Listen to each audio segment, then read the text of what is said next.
mukadde wange Katikkiro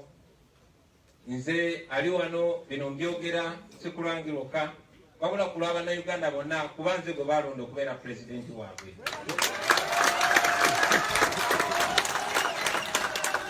Era mukadde wange wadde waliwo eyeewangamiza mu ntebe gyenyina okuba nga ntuddemu kati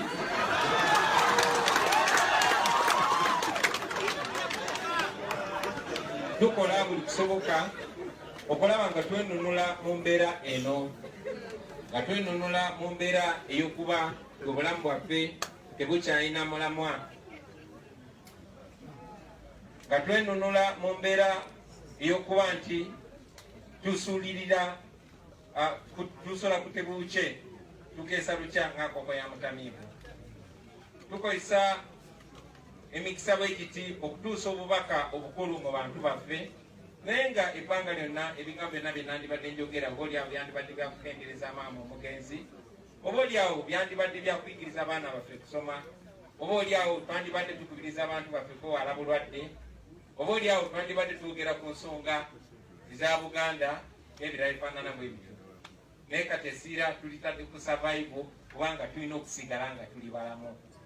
tulina okusigala nga tugamba abantu baffe ensonga enkulu ebatwala mu maaso. Kale n'obugambo obwo njagala okubira nga nkubagiza ab'enju eno bonna Omukama abagumye, nga nkubagiza mwannyinaze tukusabira okuba omugumu, nga nkubagiza mukodomi wange Katikkiro wa Buganda na mwenna bannabuddu Omukama abagumye, omwoyo gw'omugenzi Mukama ogumuuza emirembe.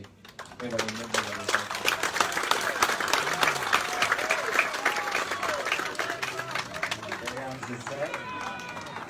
ate tugatte engalo zaffe twebaze omuliro okutukulema tubongere engalo munnange tumalirize okwogera